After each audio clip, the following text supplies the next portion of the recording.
The creativity.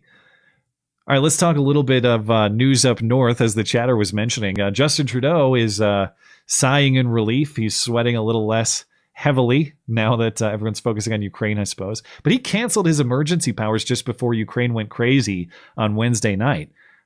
Great timing, not just to take the heat off of him with Ukraine, but great timing for Justin Trudeau because multiple lawsuits were in the process of being filed against him.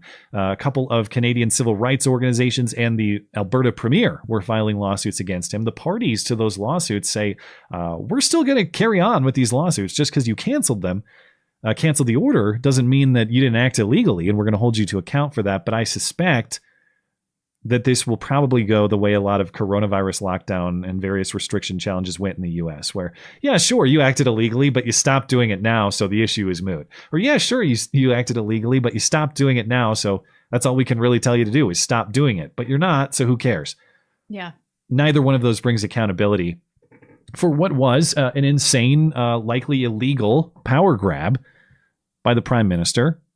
And if you're wondering what that means for the people with the frozen bank accounts, supposedly that's over too. They're saying, as of this week, they instructed the banks to unfreeze those accounts. Some people, I've seen claims that people are saying, yeah, I can buy food and medicine again after my thought crime incident.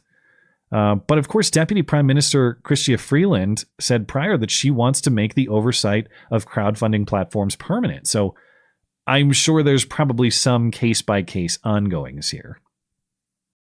And just because the honking has ended for now, the torture, the lingering mental anguish continues, and that comes in the form of the phantom honking, which we'll get to in a minute, but also the lingering, not the honks of the horns from the trucks, but people just saying honk honk.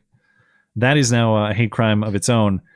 And this is according to, it's Hitlerian, according to this Toronto member of parliament, Yara Sachs, who represents a certain district in Toronto. But they were debating the authorization of this Emergency Act, these Emergency Act powers in parliament. And she said, honk honk is actually code for Heil Hitler. Let me find the clip here, one moment. How much vitriol do we have to see of honk honk, which is an acronym for Hail Hitler, do we need to see by these protesters on social media? What? So I looked at this and it's verified. It's verified by the Toronto Sun, okay? The reason that they say it's legit is because if you go to this is according to Urban Dictionary, a verified authoritative source on the matter. Honk honk is a dog whistle commonly used by neo-Nazis that is essentially code for Heil Hitler. Its origins come from the right-wing side of the clown world movement, with honk honk as the sound from a clown's nose. So now it's a clown world movement instead of just recognizing that these people are building a clown world. This is a clown world movement. Honk honk. I think HH, Heil Hitler. I think that's what they're getting at. Well, they're really, really grasping at straws here. Never heard this. The Toronto Sun links to an Urban Dictionary definition that you can evaluate for yourself.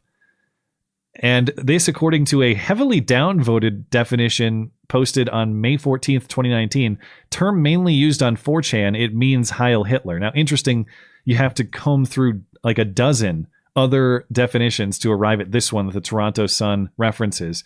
If you move, you have to move beyond one that is much more upvoted that says the universal cry for freedom, also used to show disapproval of and dismiss tyrannical ideas. So, little selective in the fact checking. Nobody can trust Urban Dictionary. When you anybody put can post Matt in Urban Dictionary, it says ancient Greek translation for eternal sex god. Oh, that's clearly fake news. You need to put your own definition in there and get it heavily upvoted. So this is rectified. Exactly.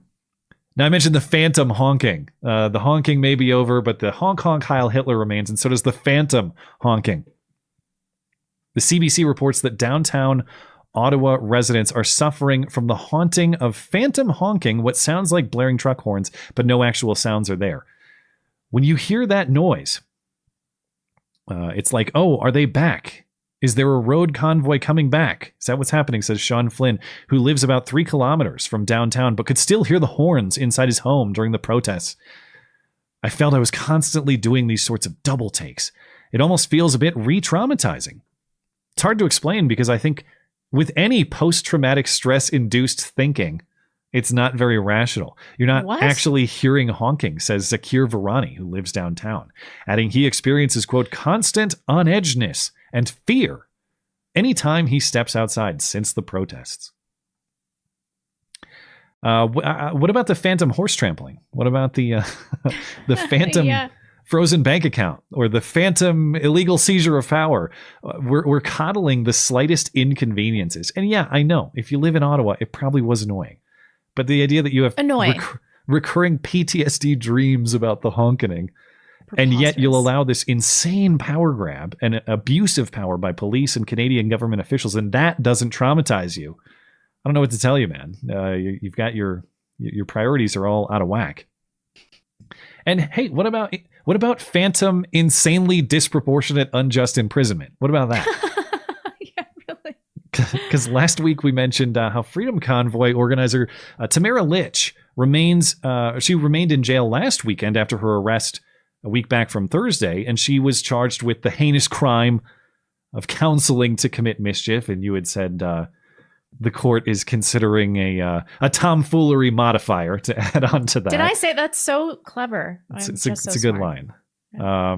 The court may consider shenanigans, horseplay charges, possibly even buffoonery. She's not off the hook for that. She needs a good defense lawyer. But we mentioned she was in jail last weekend pending a hearing on Tuesday about whether she would be offered bail. She was not. Shockingly, she was not offered bail. She was denied bail and remains in jail this weekend and will be at least through part of this week as well. The judge said Litch poses a substantial likelihood of reoffending that tomfoolery and placing public safety at risk if she were released on bail. The judge also said Litch's continued detention is necessary to provide public confidence in the justice system. The judge noted that Litch repeatedly urged convoy demonstrators to, quote, hold the line, and stressed the severity of the accusation against her could result in a lengthy prison sentence. What a waste of time. She might be in prison with a January 6th style sentence.